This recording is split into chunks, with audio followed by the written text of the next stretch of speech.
10 फरवरी 1967 का बात चल रही थी। भक्ति मार्ग में बहुत ही अगड़म बगड़म है। तुम इस ज्ञान अमृत से अमर बनते हो।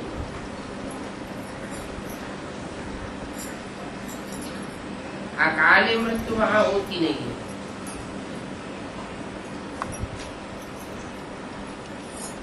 ये अमृत पीते हो,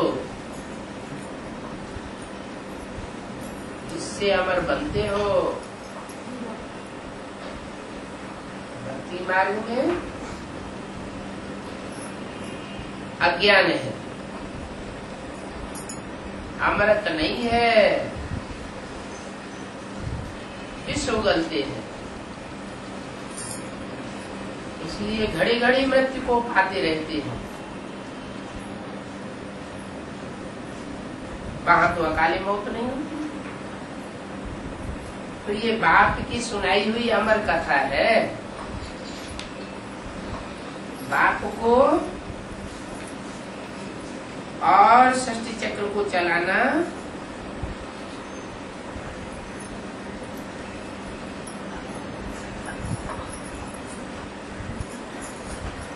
बाप को याद करना। तुम बच्चियां सभी पार्वतियां हो। कैसे? सभी पार्वतियां कैसे होंगी?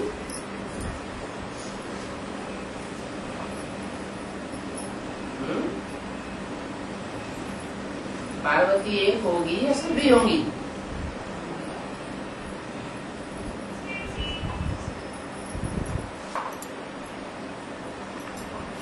एक ने पार लगाया होगा या सभी ने पार लगाया होगा?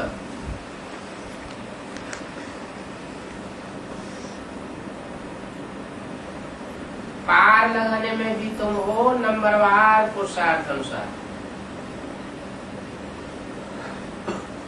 तुम ही पार लगाती हो अपनी प्योरिटी के बल पर। इसलिए तुम पार्वती हो।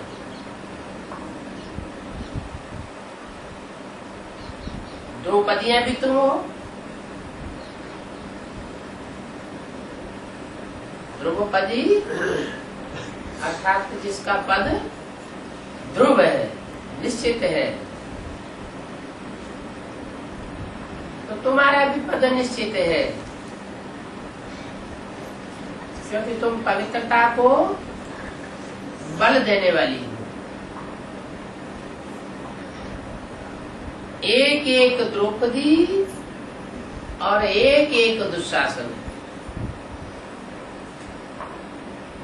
क्या मतलब? माना कन्याएं माताएं सब द्रौपदियां और पार्वती हैं, और पुरुष सब दुर्योधन दुशासन है। तो तुम उन दुर्योधन दुशासनों को पार लगाने वाली है, जो विकार के लिए दुष्ट युद्ध करते हैं। विषय लोग विकारों में गोता खाते हैं और गोता खिलाते हैं। तुम उनको भी पार लगाने वाली हो, इसलिए तुम्हारा पद ध्रुव है।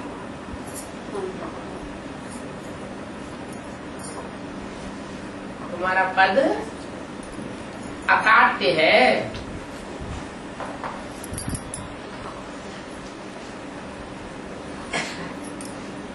शास्त्रों में तो लिख दिया है द्रौपदी को 5 पति थे। ये तो झूठी बात है।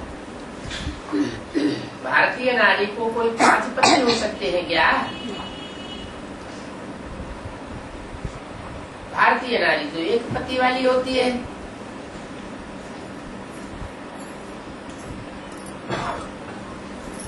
ये तो उन्होंने एक रस्म रिवाज बनाई दी है।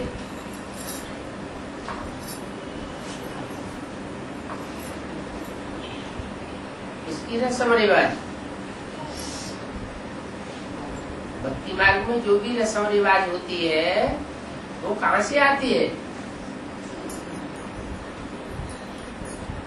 कहते हैं देहरादून के पास एक चकराता गांव है, उसमें ये रस्म रिवाज चलती है औरतों में कि एक पति करती है तो एक नथनी डाली जाती है, 2 पति करती है तो 2 नथनियां पड़ती, 5 पति करती है तो 5 नथनियां डाली जाती। ऐसी क्यों करती?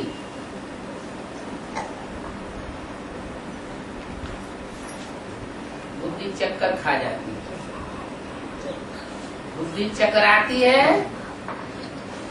तो हिलते हैं, और बाप आकर के बुद्धि को स्थिर हम बनाए देते हैं, तो बुद्धि चक्कर खाना बंद कर देती है। बुद्धि में बैठ जाता है कि न एक पति, न दूसरा, न तीसरा, न चौथा, न 5वां पति परमेश्वर है। पति परमेश्वर इनमें एक भी नहीं है। पति परमेश्वर तो एक परम पिता परमात्मा शिव बाबा ही है, वही सबको पावन बनाने वाला है। तो भक्ति मार्ग में ये रस्म चली आ रही है, फाउंडेशन तो सब संगम में पढ़ते हैं। तो देखो भक्ति मार्ग में भी कैसी कैसी गंदी रस्म रिवाज चल पड़ी है, वो मिसाल रखते हैं, झट मालूम पड़ जाता है इनको कितने पति हैं। काहे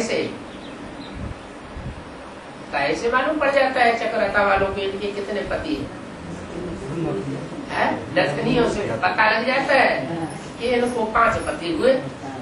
नथनिया क्या होती है? नाक किसको डाली जाती है? बैल को नाक डाली जाती है ना, नाक से पकड़ा जाता है। माया भी काहे से पकड़ती है? नाक से पकड़ती है। कहते हैं ना, अब हम तुम्हारी नाक डालेंगे, तो नाक डालना मना, पकड़ में लेना, अपने कंट्रोल में लेना।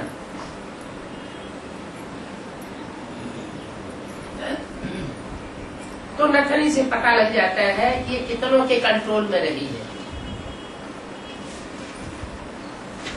अब शास्त्रों में तो ये रोला फैला हुआ है, वास्तव में तो तुम एक एक द्रौपदी हो। तुम्हारी बुद्धि में बाप का ज्ञान पक्का बैठ जाता है, तो तुम ध्रुव पद पाती हो। फिर बाप आकर तुम द्रौपदियों को नग्न होने से 21 जन्मों के लिए बचाते हो। तुम बच्चे पढ़ रहे हो, ये गीता पाठशाला है। क्या पढ़ाया जाता है? गीता का ज्ञान पढ़ाया जाता है। ये ज्ञान भी एक गीत है, भगवान के मुख से गाया हुआ गीत है।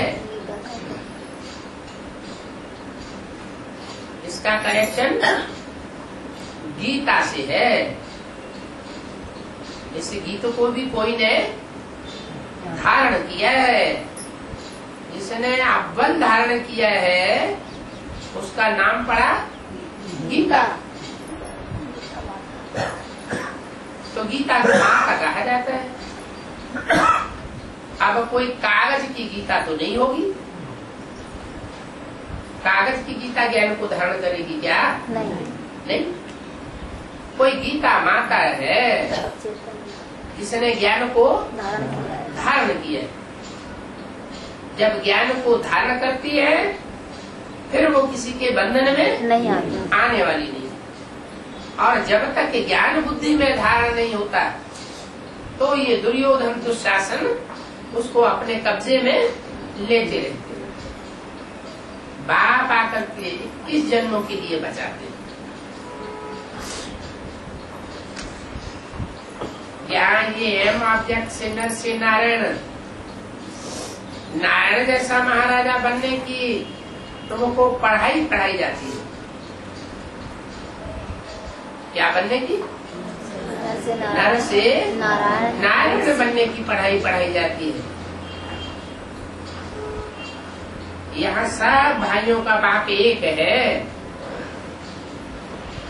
वो तो ऐसे ही कह देते हैं, हिंदू मुस्लिम सिख ईसाई सब आपस में भाई भाई कह देते हैं, पर उन सब का बाप भी तो एक होना चाहिए प्रैक्टिकल में। वो तो कोई है नहीं। तो यहाँ की बात है, यहाँ जब बाप आते हैं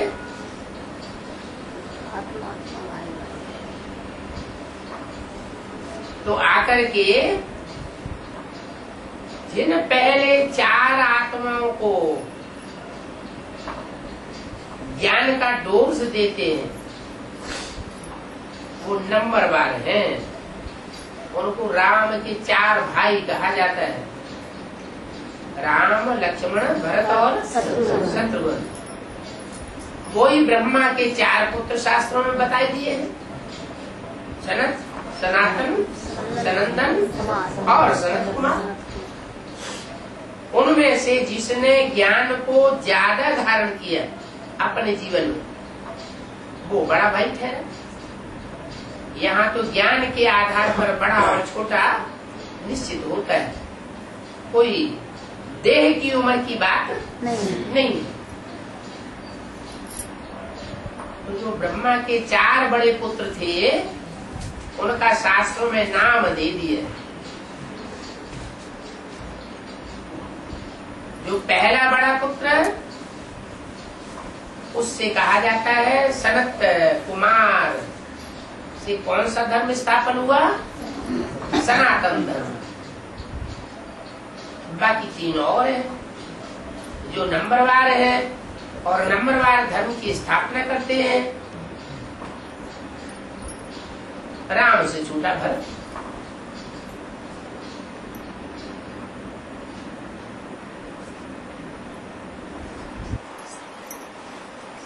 भरत को कहते हैं भरण पोषण करने वाला। शास्त्रों में क्या लिखा है? विश्व भरण पोषण कर जोई ता करना भरत असुर। सारे विश्व का भरण पोषण करता है। ऐसे नहीं सिर्फ देवी देवता धर्म की आत्माओं का ही भरण पोषण करता है, नहीं। इस बात का कनेक्शन संगम युग में कहाँ जुड़ा हुआ है?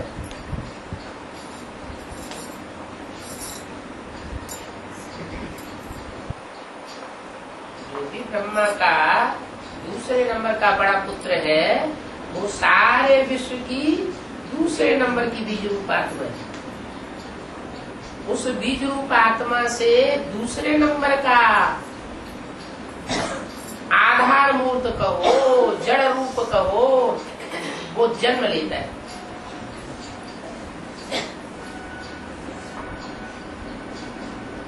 जड़ विस्तार वाली होती है या बीज विस्तार वाला होता है? बीज तो सार होता है और जड़ विस्तार होती है। जितना ही जड़ विस्तार को पाती है उतना ही झाड़ भी विस्तार को पाता है।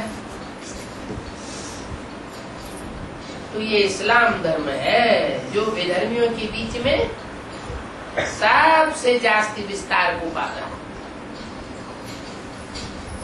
दुनिया में हिस्ट्री में सबसे जास्ती राजाई किसकी चली? मुसलमानों की, इस्लाम धर्म की। यथा राजा तथा प्रजा भी उनकी बहुत हो गई। ये तो अभी 100-200 साल के अंदर क्रिश्चियंस की बढ़ोतरी हुई है, नहीं तो सैकड़ों वर्ष, हजारों वर्ष पहले तो मुसलमानों की वृद्धि बहुत हुई है। तो उनका जो मूल कंट्रोलर है वो है सारे विश्व को कंट्रोल करने वाला। विश्व का आ जाता है 500 करोड़।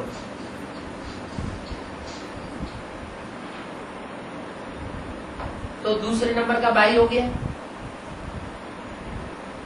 तीसरे नंबर का लक्ष्मण, उसने क्या किया? लक्ष्य को मार लिया, लक्ष्य को जीत लिया। क्या लक्ष्य जीता? नर से नारायण जैसा बन के दिखाना। नारायण भारतीय बनता है तो वो भी पक्का भारतीय धर्म का बनता है। और नारायण में जैसे ज्ञान समाया हुआ है, कैसा ज्ञान? जो नारायण अपने अंदर से सारा ज्ञान उगारता है, इस दुनिया में किसी साकार मनुष्य से वो ज्ञान धारण नहीं करता। ऐसे ही बौद्धियों का जो ज्ञान है महात्मा बुद्ध का दिया हुआ, वो ज्ञान भी ऐसा है कि दुनिया के और किसी धर्म पिता से मेल नहीं खाता। उनके धर्म की धारणाएं बड़ी श्रेष्ठ हैं,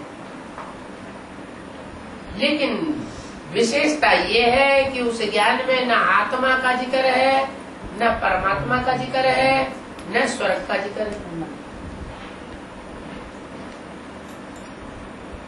और अहिंसा को सबसे आगे रख दिया। माने कर्म की छोरी को वो भी बहुत मानते हैं, हिंसा की छोरी को मानने वाले नहीं। तीसरे नंबर का बौद्ध धर्म हुआ। और चौथे नंबर का धर्म है शत्रुघ्न। घन माना हनन करना, घन करना माना हनन करना माना मारना। किसको मारना है? शत्रुओं को। किसके शत्रुओं को मारना? जो भी काम क्रोध लोभ मोह अहंकार आत्मा के शत्रु हैं, आखिरी में उनको हनन कर देता है। लेकिन हनन तब करता है जब परमात्मा बाप को पूरा पहचानता है। तो ये जो चारों भाई हैं, वो सारे विश्व को विजय करने वाली गाय हुए। कहते हैं इन्होंने मिलकर के अश्वमेध यज्ञ किया था, विश्व विजय की थी। लेकिन आपस में अगर संगठन होगा चारों का तो विश्व विजय होगी, या आपस में लड़ झगड़ करके अलग अलग हो जाएंगे तो विश्व विजय होगी। यूनिटी होती है, और यूनिटी तभी होती है, संगठित तभी होते हैं जब एक बाप को पहचानते। ब्राह्मणों की संगम युग दुनिया में ये पहचानने और विसारने की शूटिंग होती है। अभी ये चारों नंबरवार पहचानते हैं और नंबरवार भूलते हैं। उनमें एक है ध्रुव तारा, वो अटल रहता है। तो बोला ये 4 प्रकार के बीज है और चारों भाइयों का बाप एक है, जो आकर के बढ़ाते हैं। चारों का बाप एक कौन है? शिव बाबा। शिव बाबा। भक्ति मार्ग में उसका नाम क्या दिया है? शिव शंकर। ब्रह्मा। ब्रह्मा। ब्रह्मा के 4 बड़े पुत्र थे। और दूसरा नाम क्या दिया है? राम लक्ष्मण भरत शत्रुघ्न, चारों के बाप का नाम क्या दिया है? दशरथ। इसका मतलब ये हुआ कि वो सुप्रीम सोल जब इस सृष्टि पर आता है तो आकर के जिन 10 आत्माओं को अपना आधार बनाता है वो दशरथ कहे जाते हैं। उनकी 10 आत्माएं आधार मूर्त बनती है जड़ रूप में।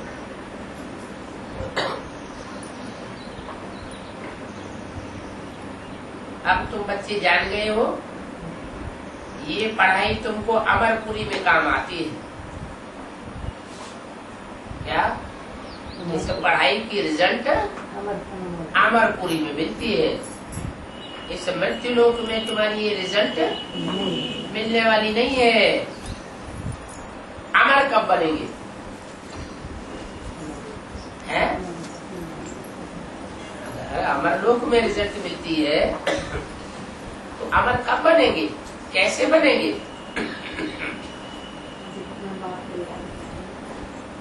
अमर तब बनेंगे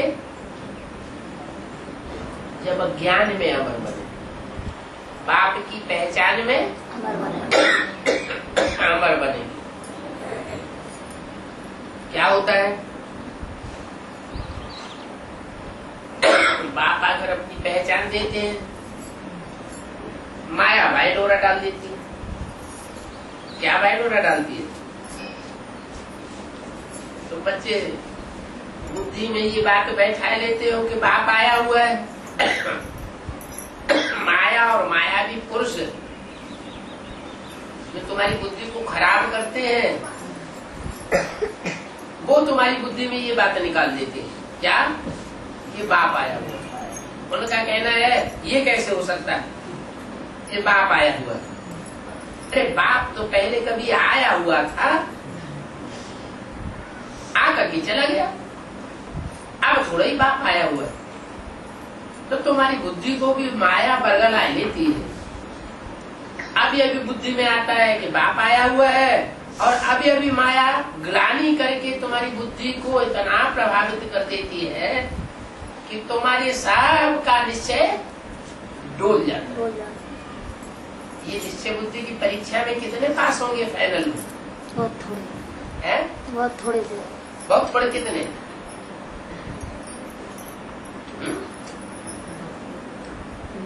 कितने पास होंगे? 4 लाख 4 लाख पास होंगे। फिर प्रजा कौन बनेगा? अगर 4 लाख पास हो जाएंगे तो प्रजा कौन बनेगा?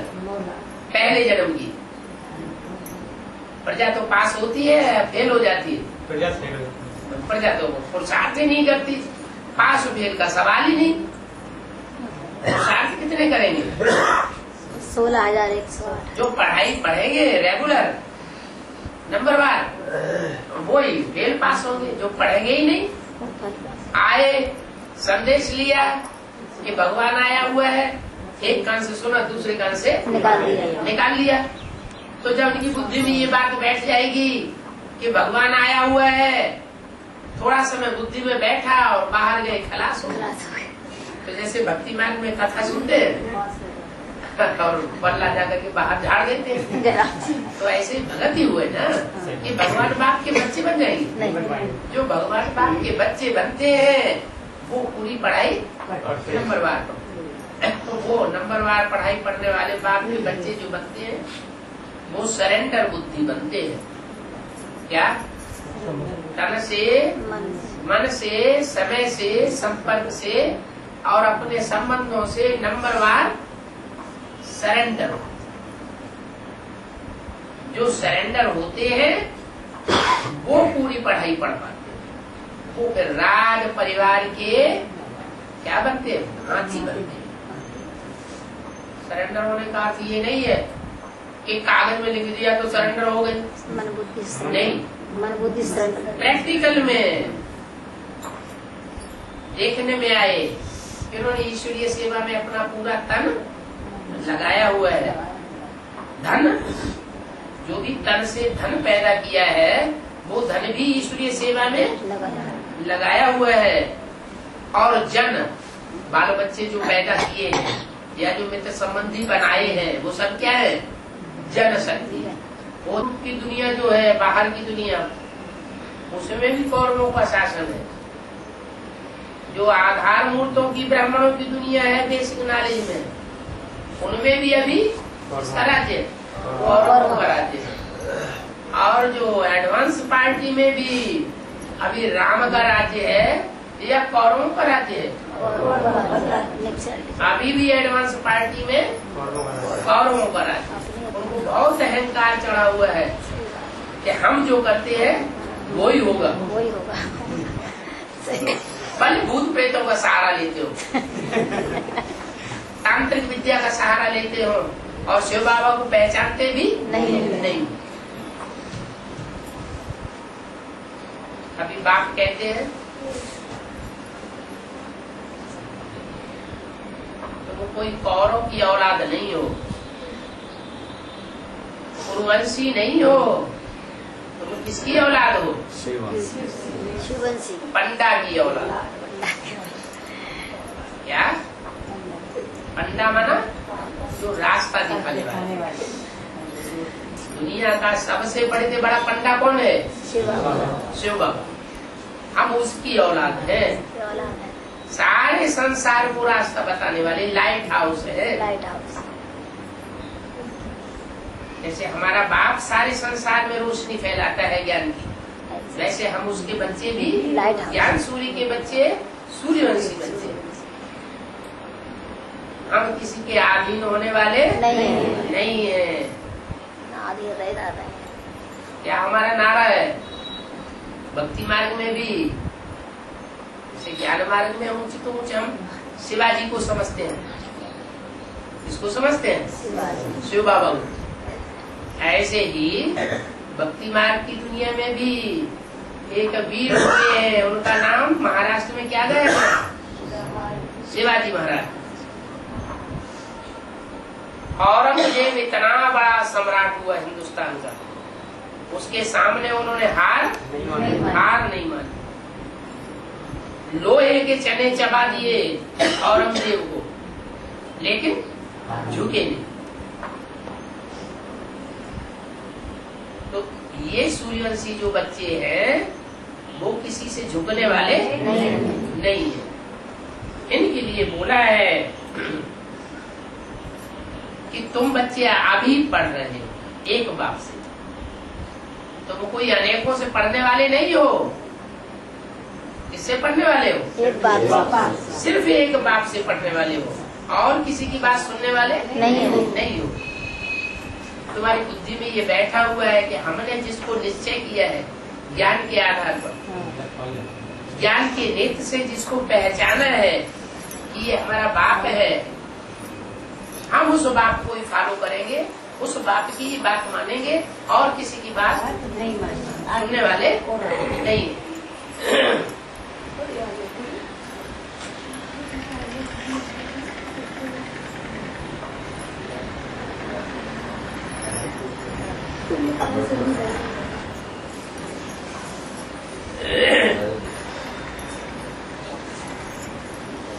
तो तुमको अमरपुरी में ये पढ़ाई काम आवेगी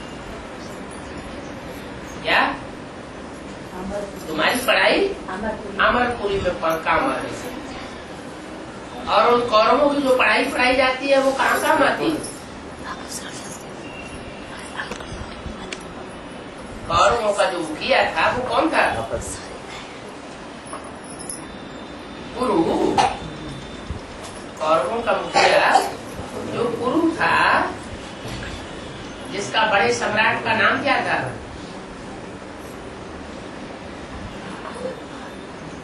कुरुवंश में एक जो बड़ा सम्राट हुआ है उसका नाम क्या हुआ?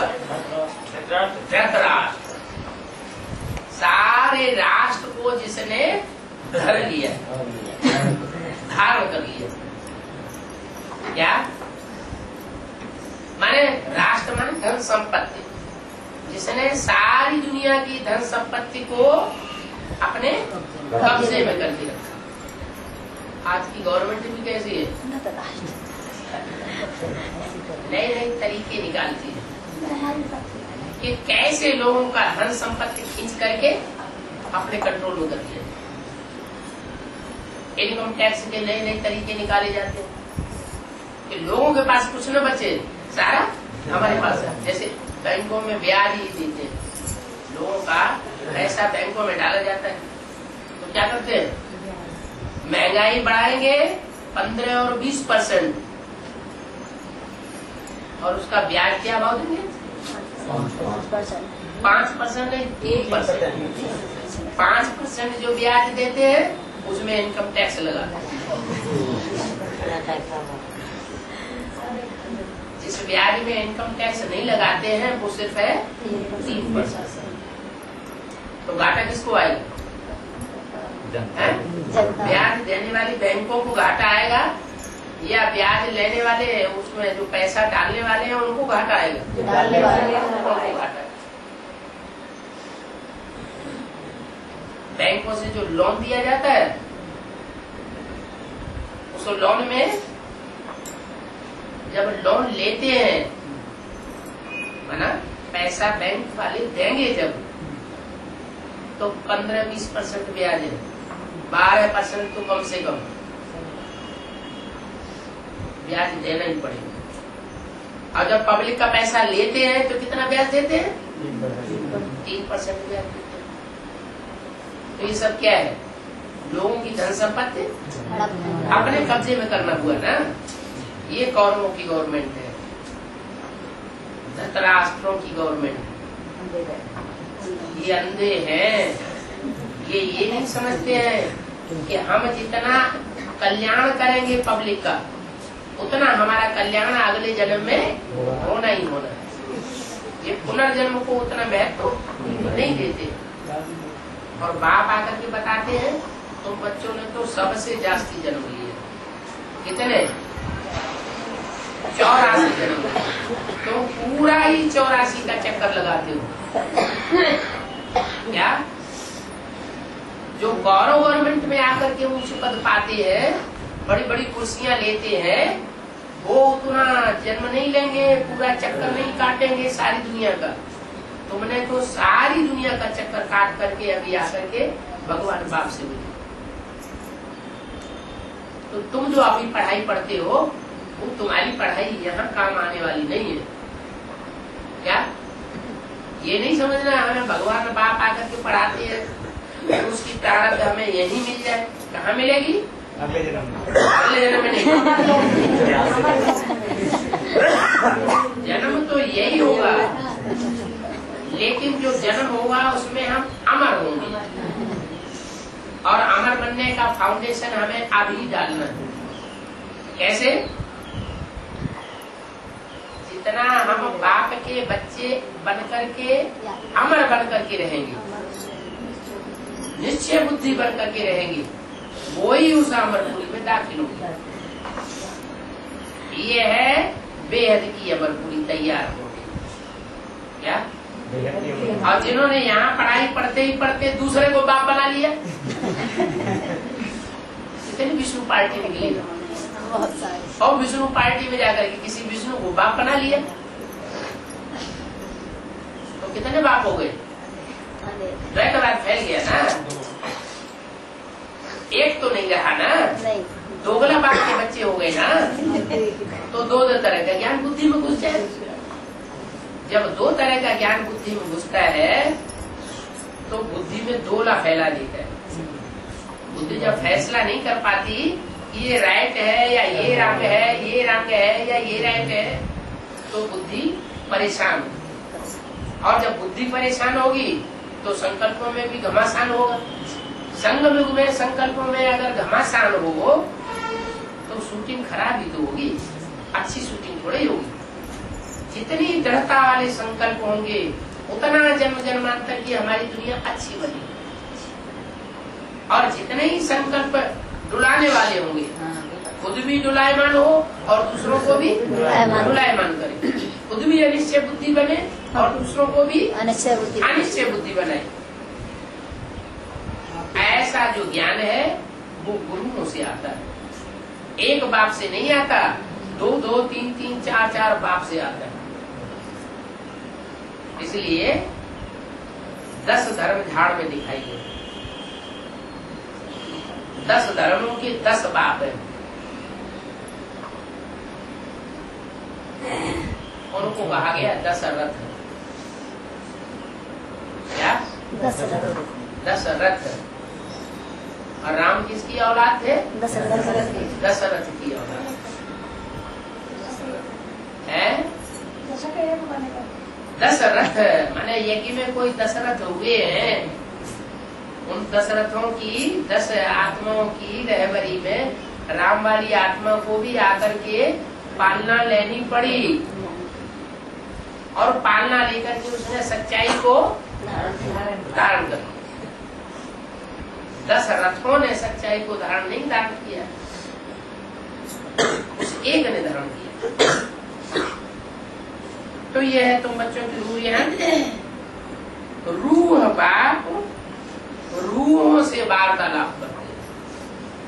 क्या रूहों से वार्तालाप कैसे होगा? रूह तो बिंदी होती है, बाप बिंदी है, बाप बिंदी है और बच्चे भी बिंदी बिंदी आत्माएं हैं। तो बिंदी की बात बिंदियों से होती है नहीं, क्यों? हाँ, बिंदी से बिंदी की बात होने की बात नहीं है। बिंदी जब शरीर धारण करती है तो वो सुप्रीम सोल भी शरीर धारण करने पर बाप बनता है प्रैक्टिकल में, और बच्चे भी शरीर धारण करने पर ही बच्चे बनते हैं। लेकिन कैसे बच्चे बनते हैं? एक वो बच्चे हैं जो आत्म की स्थिति में स्थित होते हैं, पढ़ाई पढ़कर, ईश्वरीय पढ़ाई पढ़ते हैं, और एक वो बच्चे होते हैं जो ईश्वरीय पढ़ाई तो पढ़ते हैं लेकिन आत्म की स्थिति धारण नहीं कर पाते, बहुत देह अहंकार आता है। जैसे मान लो ईश्वरीय सेवा में ही गए, थोड़ी सेवा की तो बहुत अहंकार चढ़ जाए, हमने ये सेवा की, दूसरों के ऊपर हुक्म झाड़ने लग पड़े, तुम ऐसे करो, तुम ऐसे करो, तुमने ऐसा क्यों किया, तुमने ऐसा क्यों कर लिया। तो वो हुए देह अभिमानी। आत्माभिमानी बाप के आत्माभिमानी बच्चे नहीं हुए। जो आत्माभिमानी बच्चे होंगे उनकी बुद्धि में कभी ये मैंपन नहीं आएगा। क्या ये मैंने करा, ये मैंने किया या मैं दूसरों के ऊपर हुक्म चलाऊं। उनकी बुद्धि में ये बैठेगा, ये जो ईश्वरीय पढ़ाई हम पढ़ रहे हैं, ये ईश्वरीय पढ़ाई की प्रारब्ध हुकूमत हम कहाँ पावेंगे? भविष्य में पावेंगे। भविष्य 21 जन्मों में ये हुकूमत हमको मिलेगी। यहाँ तो हम एक दूसरे के सेवाधारी निमित्त, हमारा बाप ही हम बच्चों का ओबीडिएंट सर्वेंट बन के आया हुआ है, तो हमको क्या बनना है? हमको भी ओबीडिएंट सर्वेंट बन करके रहना है भाई बहन। एक दूसरे का ऊपर हुक्म चलाने वाला बन करके नहीं रहना। तो रूह बाप रूहों से वार्तालाप करते हैं। जब भी मुरली चलाना शुरू करते हैं ना, तो पहला वाक्य क्या होता है? रूहानी बाप रूहानी बच्चों को बैठ समझाते। क्यों? जिस्मानी को नहीं समझाते है। जो जिस्मानी बच्चे होते हैं देवभान की स्थिति में बैठते हैं, उनकी बुद्धि में सुनते हुए भी कुछ समझ में नहीं आता। सन 68 तक ब्रह्मा बाबा जब तक जीवित रहे तब तक किसी की समझ में आया या नहीं आया? नहीं आया। क्यों नहीं आया? ब्रह्मा बाबा कितने सहनशील थे। देवभान था, देवभान था, देवभान था, इसलिए नहीं समझ पाया। की बात सन 68 तक किसी ने नहीं समझा है? सन 68 तक सूर्य बाप के कोई सूर्यवंशी बच्चे थे ही नहीं। सूर्यवंशी नहीं थे, सब दूसरे वंश के थे। नहीं थे बाबा, थे सूर्यवंशी, लेकिन उनकी आत्मस्थिति नहीं बनी थी। आत्मस्थिति नहीं बनी थी। आत्मिक स्थिति नहीं बनी। तो आत्मिक स्थिति नहीं बनी थी, इसका मतलब ज्ञान सूर्य के बच्चे नहीं हुए ना। ज्ञान सूर्य के बच्चे होंगे तो उनकी आत्मिक स्थिति भी बनेगी।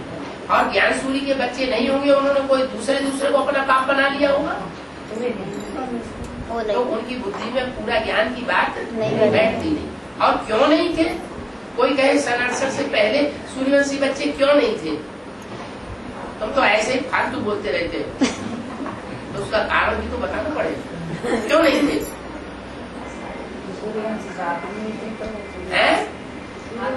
क्यों? ज्ञान सूर्य शिव जो है वो ब्रह्मा के अंदर पढ़ाई नहीं पढ़ाता था। पढ़ाई है, वो माँ का मृदुल पाठ था।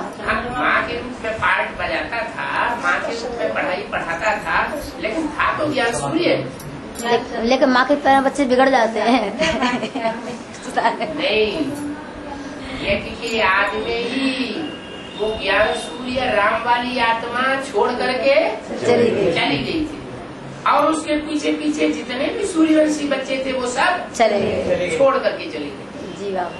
कौन बच गए? चंद्रवंशी। कोई चंद्रवंशी, इस्लामी, बौद्धी, क्रिश्चियन, ये सब दूसरे दूसरे धर्म के बच गए।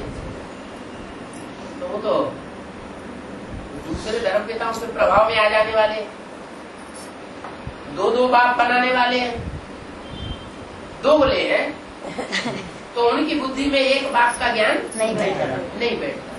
इसलिए मुरली में बोला है, जो जिस धर्म का होगा वो खुशी की बात मानेगा और दूसरे किसी की बात मानने वाला नहीं।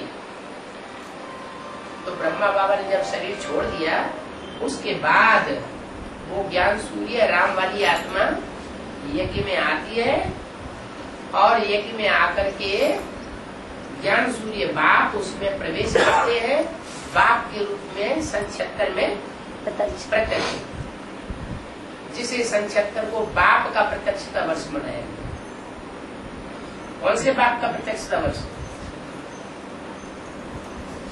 विधर्मियों के बाप का प्रत्यक्षता वर्ष नहीं, सूर्यवंशियों के बाप का प्रत्यक्षता वर्ष। तो वो सूर्यवंशी बाप कहते हैं, सूर्यवंशियों के बाप कहते हैं कि मैं रूह हूँ। क्या? मैं 5000 वर्ष के षष्ठ चक्र में कभी भी एक सेकंड के लिए भी देवहान में नहीं आता हूँ। जो देवहान में आते हैं वो फिर जन्म मरण की चक्कर से आते हैं। मैं कभी भी देवहान में नहीं आता, इसलिए मैं जन्म मरण के चक्र में नहीं आता। तो जो देवहान है वो नीचे गिराने वाला, सुप्रीम सोल देवहान में आता नहीं, इसलिए वो न नीचे गिरता है और न दूसरों को नीचे गिराता। वो सदैव कल्याणकारी है, वो कभी भी अकल्याणकारी नहीं है। इसलिए उसका नाम क्या है? सदाशिव। सदाशिव।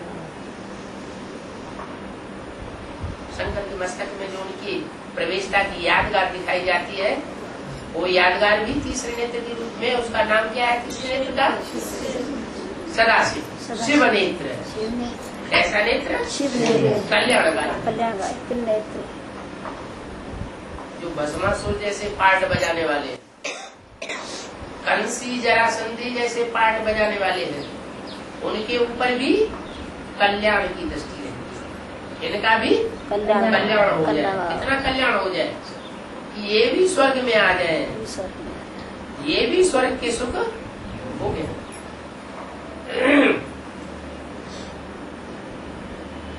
तो रूह बाप रूहों से वार्तालाप करते हैं।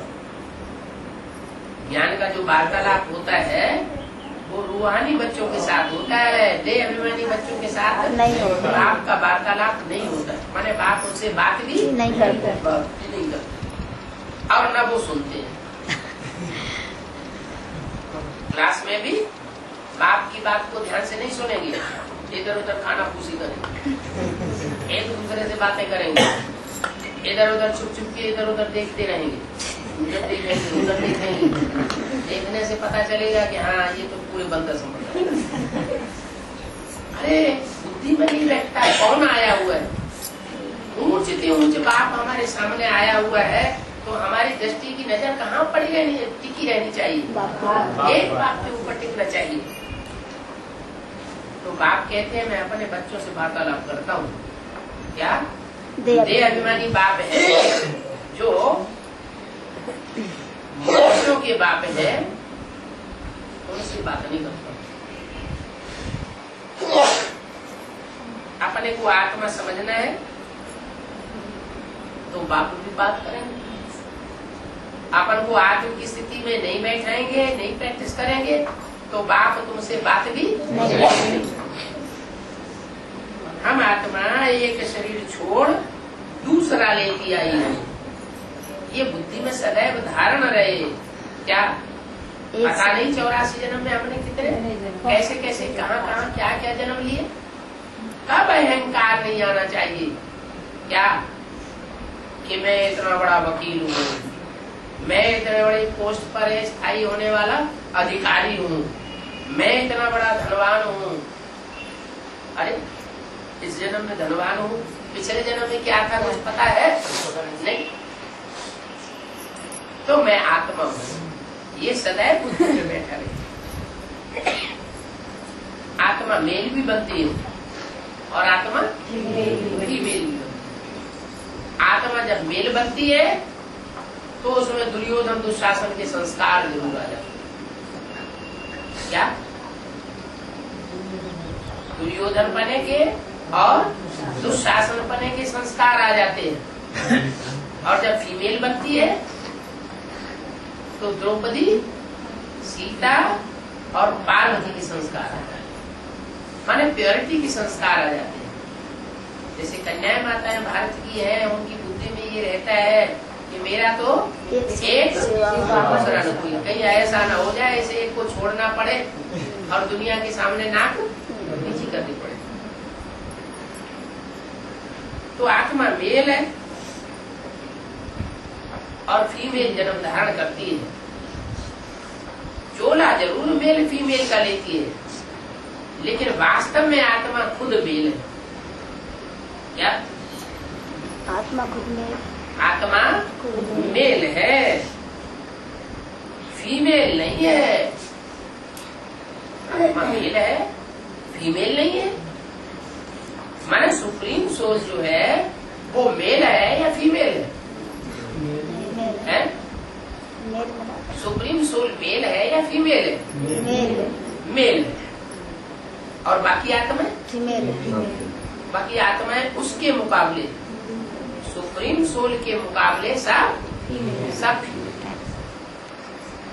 आत्मा ही बाप से वर्षा पाती। मेल फीमेल दोनों की आत्माएं यहाँ वर्षा पाती। दुनिया में तो मेल को वर्षा मिलता है, फीमेल को वर्षा नहीं मिलता। ये तो अभी बाप आए हुए हैं इस जन्म में। तो क्या जब से बाप आए हैं तब से कन्या माताओं को भी थोड़ा वर्षा मिल जाता है, उनका भी हिस्सा लगता है प्रॉपर्टी में। लेकिन उससे पहले बच्ची जब पैदा होती थी तो बच्ची का हिस्सा प्रॉपर्टी में नहीं होता। बच्ची बड़ी हो जाती, किसी की जाके पत्नी बनती तो पत्नी का हिस्सा प्रॉपर्टी में नहीं लगता। जो बाल बच्चे हैं उनके हिस्से लगते। माने माँ बनने के बावजूद भी माँ को बच्चों के आधीन रहना पड़ता। और अभी बाप आए हैं तो बाप का ये प्रभाव बाहर की दुनिया में भी फैल गया। क्या? कि बच्चियों को भी वर्षा मिलना है बराबर। माता है घर में तो माता को भी बराबर हक प्रॉपर्टी में मिलना है। तो यहाँ माने यहाँ संगम युग में जब बाप आते हैं तो ये परंपरा बन जाते हैं, बनाते हैं कि यहाँ मेल और फीमेल दोनों को वर्षा मिले। बाप का वर्षा क्या है? बाप का वर्षा कौन सी माला है? रुद्रमाला या विजय माला? रुद्रमाला बाप का वर्षा है। ये राजाओं की माला है। क्या? जो भी मणके हैं वो सब राजा बनते हैं। रानी बनने वाले कोई नहीं। अच्छा, कोई नहीं। अच्छा, क्या? अच्छा ये बताओ, नारी है या नर है? माता है पहले बताओ। आप नर है? अभी नारी है या नर है? नर है। कैसे? संस्कार आत्मिक स्थिति सब नर है। रुद्रमाला के मण के सब पुरुष है। कैसे? आत्मिक स्थिति में। ये कैसे कहा जाए कि हम ये आत्मिक स्थिति में है और ब्रह्मा कुमारियां जो है वो आत्मिक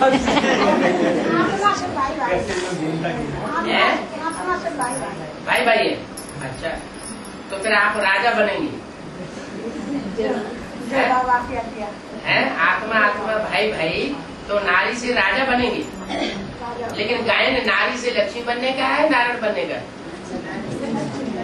है? नारी से लक्ष्मी बनने का है, नारायण बनने का है।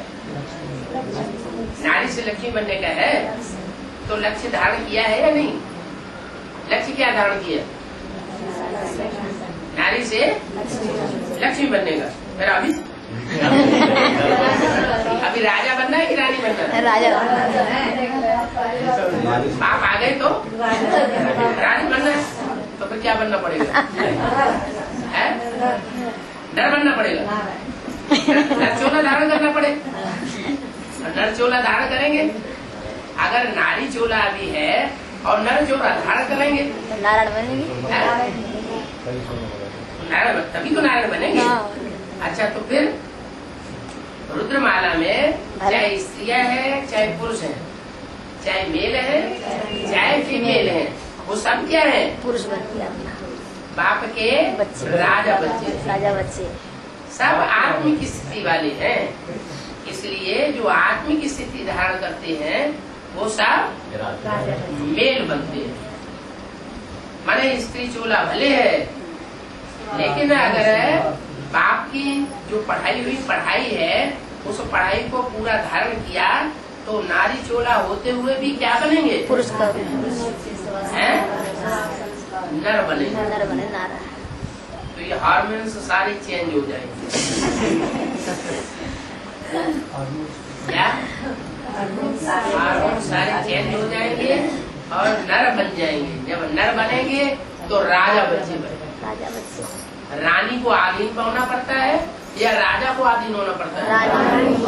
रानी को आधीन। और हम तो आधीन होने वाले नहीं। बाप के बच्चे नहीं। हमने बाप से ये पढ़ाई नहीं पढ़ी, क्या भी पढ़ाई पढ़ी? आधीन रहना है, न कोई को आधीन रखना है। जो दूसरों को आधीन करेंगे तो खुद भी आधीन रहना पड़े। हमारे स्वतंत्र रहो और स्वतंत्र रहे। इसलिए बोला आत्मा है मेल, आत्मा मेल है वास्तव में। तो जो असली है वास्तव में आत्मा, उसको वही स्वभाव संस्कार धारण करना चाहिए।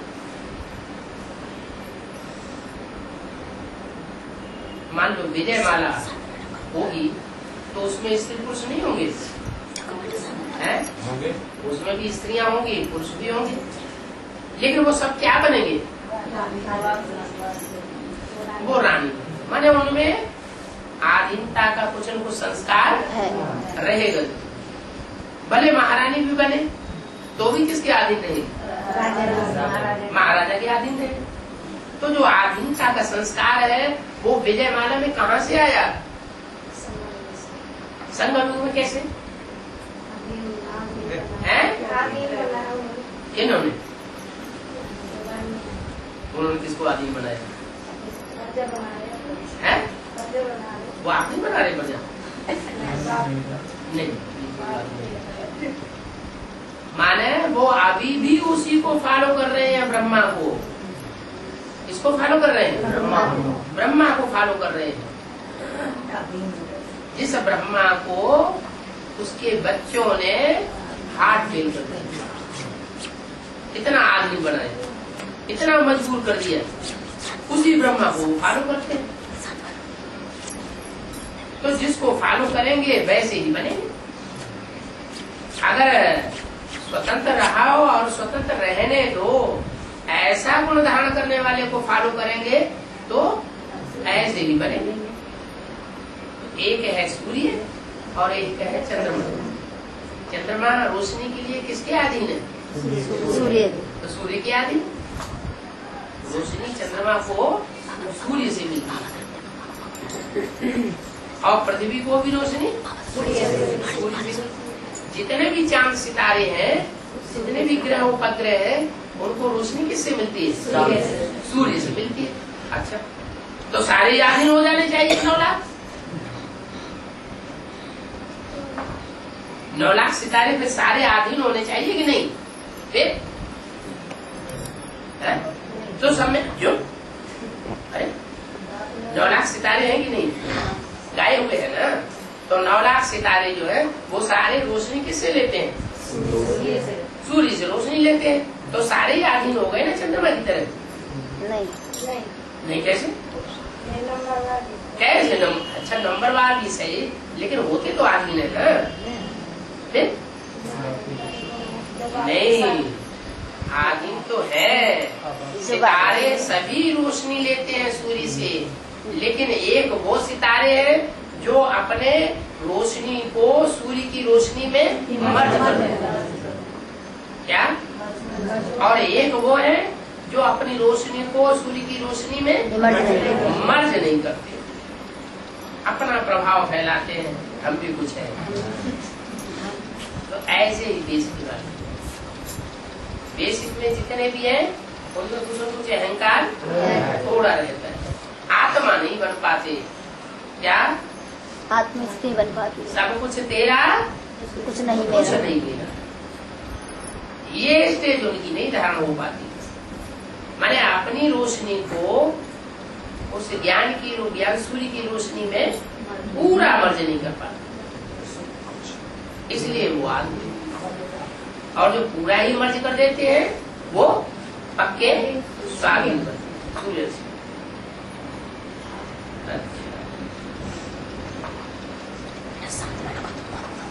तो आत्मा पाप से वर्षा पाती है। पाप ज्ञान का सागर है। क्या? अज्ञान का सागर कौन? पाप तो ज्ञान का सागर, फिर अज्ञान के सागर कौन है? अरे रावण है अज्ञान का सागर। जो अनेक सिरों वाला है वो है अज्ञान का सागर, और जो एक सिर वाला है वो है अज्ञान का सागर। रामलीला खेलते हैं तो राम को कितने सर दिखाते हैं? एक सर दिखाते हैं। इसका क्या मतलब हुआ? एक बुद्धि से एक ही तरह की बात निकलती है, दूसरी तरह की बात नहीं निकलती। और जो 10 सिर वाला है वो कितनी बातें करेगा? 10 तरह की बातें करेगा। इसलिए जो 10 तरह की बातें करने वाला है उससे अज्ञान निकलता है। एक कुछ कहेगा, दूसरा कुछ कहेगा, तीसरा कुछ कहेगा, वो सब झूठ बातें हो जाती। अनेक बातें हैं तो झूठ, एक है तो सत्य। माने सत्य है एक और असत्य है अनेक। बात ज्ञान का सागर। देखो तुमको समझाते समझाते 30 वर्ष हो गए होंगे।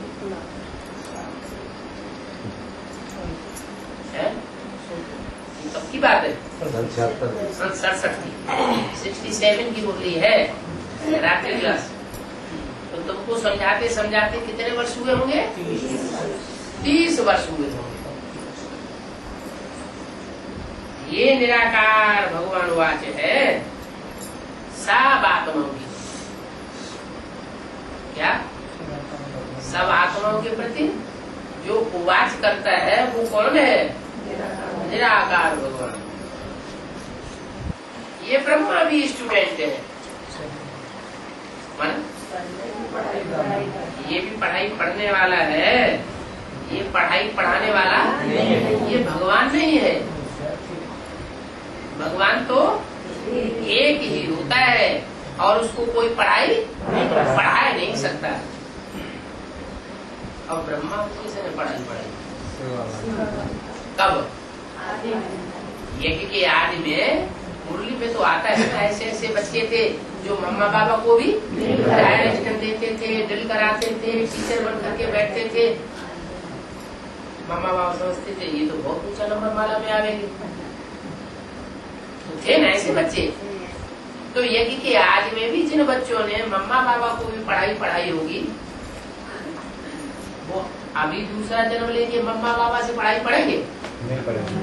या मम्मा बाबा से पढ़ाई पढ़ने वाले दीदी दादी दादाएं जो बैठे हुए हैं उनसे पढ़ाई पढ़ेंगे? नहीं, उनसे पढ़ेंगे कि और उनको बैठ के पढ़ाएंगे।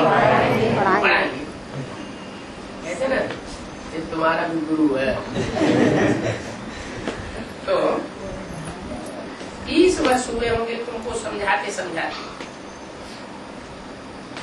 ये समझानी निराकार शिव भगवान वाच है, सब आत्माओं के प्रति है। क्या? जो भी आत्मिक स्थिति में स्थित होने वाले बच्चे हैं उनके लिए है ये पढ़ाई। तो ये पढ़ाई कौन से बच्चे पढ़ पाएंगे और कितने बच्चे पढ़ पाएंगे?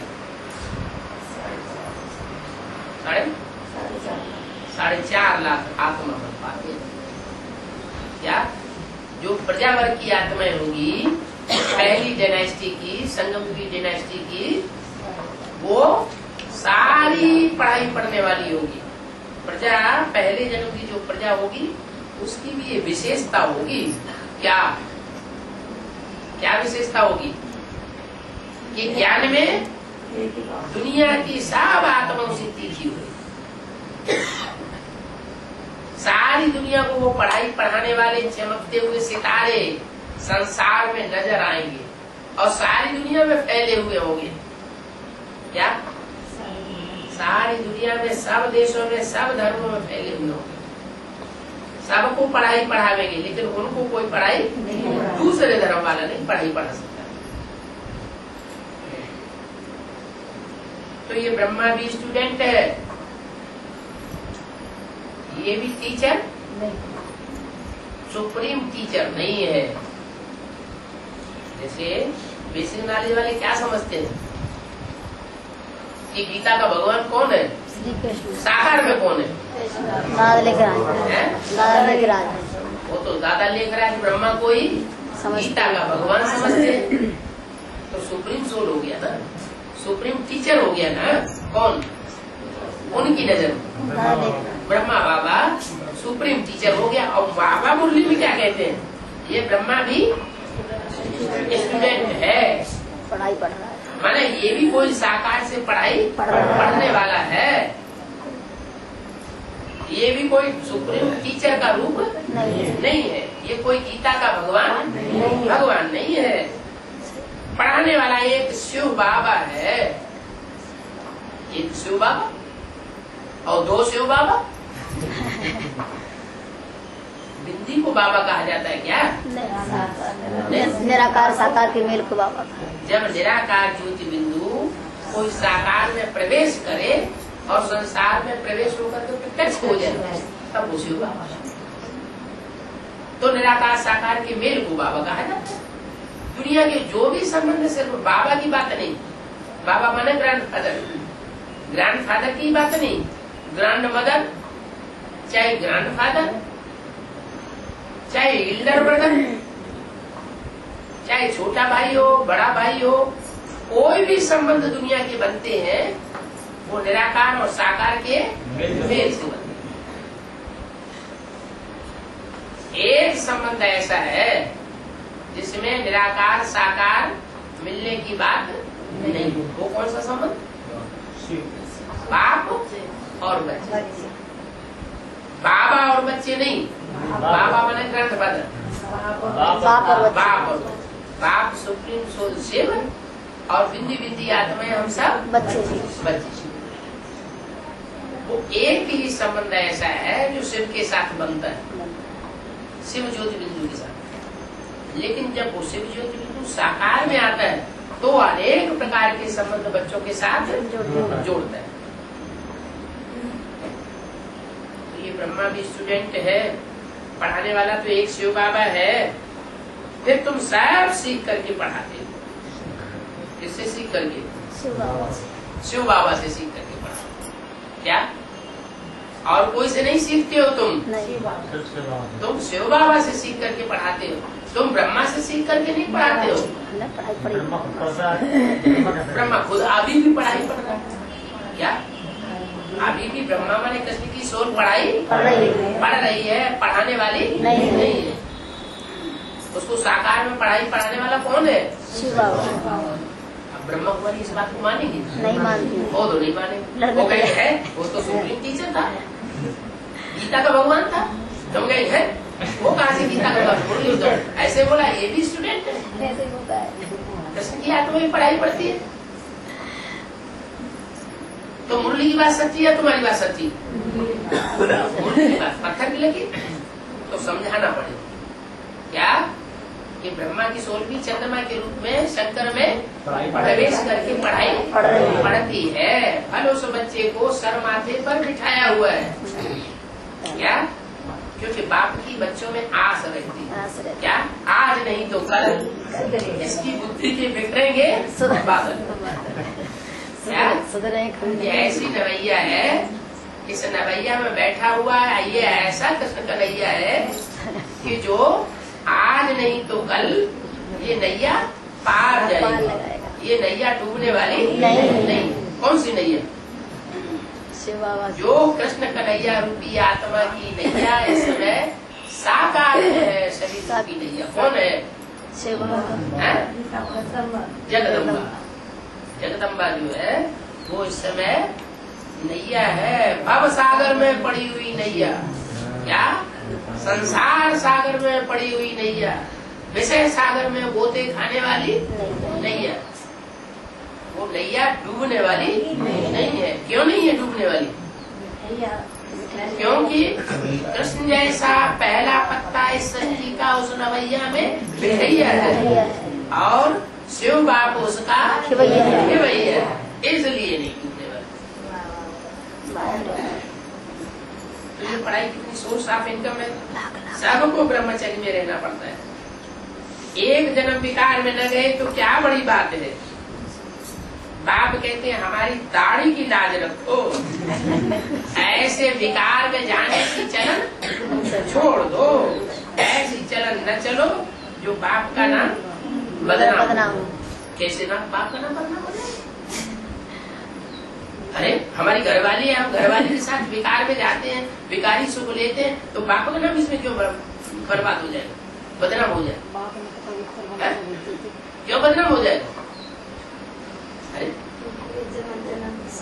नहीं, हाँ मतलब हम एक तरफ दुनिया को कहते हैं हम ब्रह्मा कुमार कुमारी आपस में भाई भाई है, भाई बहन है, और दूसरी तरफ हम कुकर्म कर रहे हैं। तो उससे क्या होगा? दुनिया में हमारा नाम बदनाम। लौकिक में भी कोई बच्चा होता है और बहन के साथ गंदा काम करता है और दुनिया को पता चल जाता है तो माँ बाप का मुंह काला होता है ना। तो ऐसी चलो न चलो राम बदनाम। हमारी ग्लानि मत करना, सदगुरु का निंदक नहीं पावेगा, पद बहुत कम हो जाएगा। ओम शांति।